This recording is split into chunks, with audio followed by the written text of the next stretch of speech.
to him about it yet. So I don't know. Either he watched it and he doesn't want to tell me how shitty it is yet. But also I want to say, for fans of Ghostface and Roger Jackson, who actually does the voice, you've heard him on TikTok now, so fucking good. Like, the guy's having a blast. Like, the guy shit talks the entire movie. If you watch it for nothing else, watch it for that. So good. Yeah, and that's my one and only rec for this week. So we can jump into The Revenant whenever you're ready. Yeah, I'm good. 5, 4, 3, 2, 1. And now for the movie focus of the week. We're talking about The Revenant this week. It was my pick. It's rated R. It's from 2015. It's an adventure drama. It runs at 2 hours and 36 minutes, and it's got a 78 on Rotten, which is pretty low. I think a lot of people talked a lot of shit about it. Yes, which we can get into later. Directed by Alejandro Gonzalez Inarritu, written by Inarritu and Mark L. Smith, starring Forrest Goodluck, Arthur Redcloud, Domhnall Gleeson, is that how you say it? Yep. Will Poulter, Tom Hardy, and of course Leonardo DiCaprio. While using the backdrop of the hard-edged wilderness in 1823, the story follows a well-rounded scout and trapper, Hugh Glass, who while in the midst of an expedition is ferociously attacked by a grizzly bear. Although he survived the attack, Glass is rendered helpless, leaving his young son and the rest of the frontiersman group to look after him. With the ruthless Ree on their tails and the terrain proving too difficult, the leader, Andrew, offers up money to whoever will stay with Glass until his eventual death. Based upon Michael Punk's 2002 novel of the same name, the book rights were bought in 2001 before it was even released to the public, and the first director to sign on was actually South Korean director Park Chan-wook, who's most known for his Vengeance trilogy that includes the original Oldboy. Wook was also looking to cast Samuel L. Jackson as a lead, but the project never took off until 2011 when Inarritu signed on to the film, originally looking to cast DiCaprio alongside Sean Penn. The film was stunted for a few years due to Inarritu's other projects, which included his monster hit, Birdman. Finally, in the fall of 2014, the grueling production for The Revenant began and proved to be a challenging task, with everything being shot only with natural lighting and in chronological order. The film's original $60 million budget quickly increased to a staggering $135 million. Despite the film being pirated and released on the internet in late December of 2015, The Revenant crushed at the box office, grossing $183.6 million domestically and taking in $349.3 in other territories, adding to a crisp $533 million worldwide. Overall, The Revenant is a simple premise that is expertly crafted. It leaves you completely enamored, from the beautiful cinematography of Emmanuel Lubezki, aka Chivo, to the jaw-dropping CGI work by Industrial Light and Magic. The Revenant also manages to pull top-tier performances from everyone on screen, making it one of the best, if not the best, revenge film of the last 20 years. Thank you. What did you think about this film as a whole, and do you remember, like, the first time watching it? What are your memories of this film? It's really funny you say that, because when I was watching it again, just yesterday, specifically for the show, I didn't realize that this was only the second time that I had seen it. Oh, you had only seen it once? Before, yeah. And it was on the big screen with Chris and his dad. Oh, wow. So that was just kind of a little bit more, I don't know, like emotional, I guess. Okay.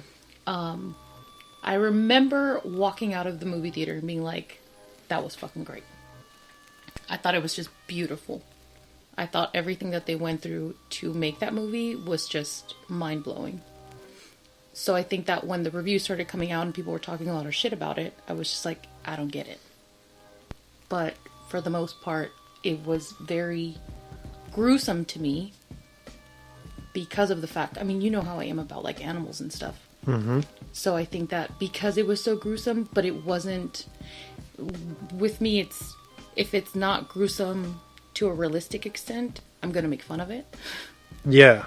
Where if it's like over the top, cheesy. Yeah. Okay. So it didn't have that, but the gruesome parts about it were just kind of, they really just made the story what it was and just kind of tied in really well. Okay.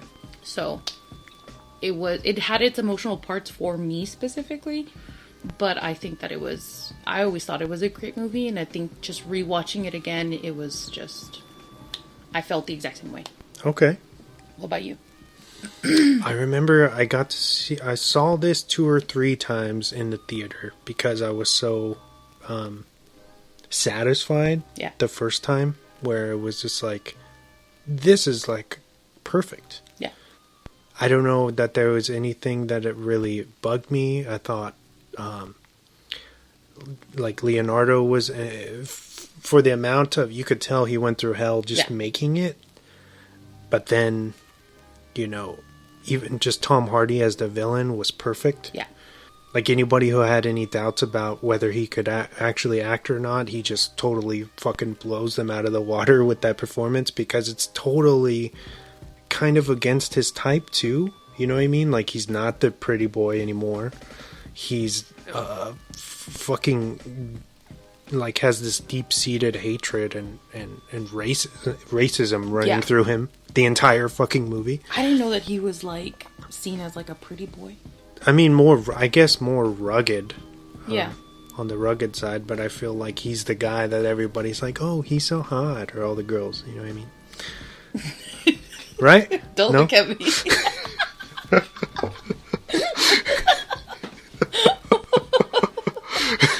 He's an attractive man, Wesley, if that's what you're looking to get out of me. Oh, I mean, I guess you could say that, considering... Oh, Inception. There you go. I don't know why the fuck I couldn't think of the fucking name.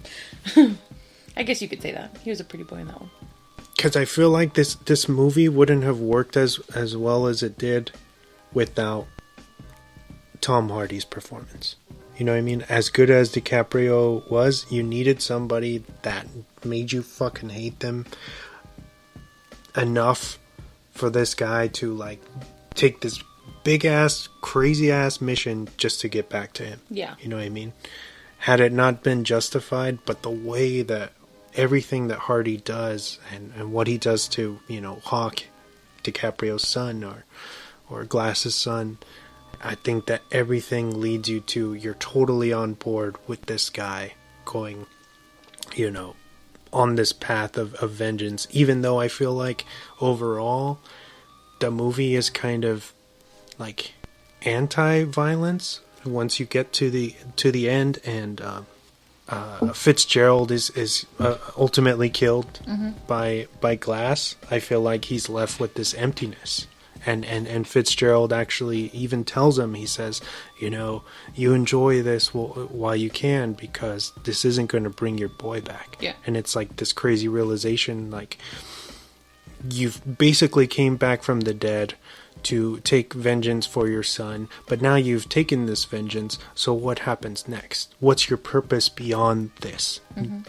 Nothingness. You know what I mean? So I feel like that's a running theme through this film that's pretty fascinating too, that it's ultimately saying, like, you know, revenge is just a repetitive cycle that goes nowhere, essentially, which is cool. And then obviously the themes of family bonds and stuff are something that I feel like this director tends to lean on a lot, and I really liked how he went about it in this film as well. I know I said I think it's pretty like a perfect film, but is there anything that bothered you about it? Anything that you could say that stood out as a negative for you? Because you know me, I'll probably just poke fun at that one, like Fight Club, for instance. I fucking love Fight Club, but I will always talk shit about that fucking scene where Brad Pitt delivers like the worst line of his entire career. Do you want to say it? Do you remember it? Not when you're putting me on the spot. Call up Dr. So-and-so. Nothing left of your face. But the way he's... Because there's gonna be nothing left to you. Like, I fucking hate it. I think that ever since I watched that movie when we were kids, I've been making fun of that specific line this entire time. So that's because I will nitpick on something like that for so long, and I will obsess about that one line that was just horrible in this entire movie that I'm obsessed with. I didn't have that with this movie. Okay. So I think that kind of speaks for itself. Considering how harsh of a critic you are on movies in general, well, everything really, but movies in general. That's like the nicest way of saying I'm picky and anal about everything. Yeah, for you to not have something pop out is pretty intense. But I mean, that speaks volumes for how great this movie is. I'm glad somebody fucking appreciates it, because I get a lot of my friends shit on me for loving it so much. Yeah, but some of your friends like the Fast and the Furious or something. Yeah, that's true.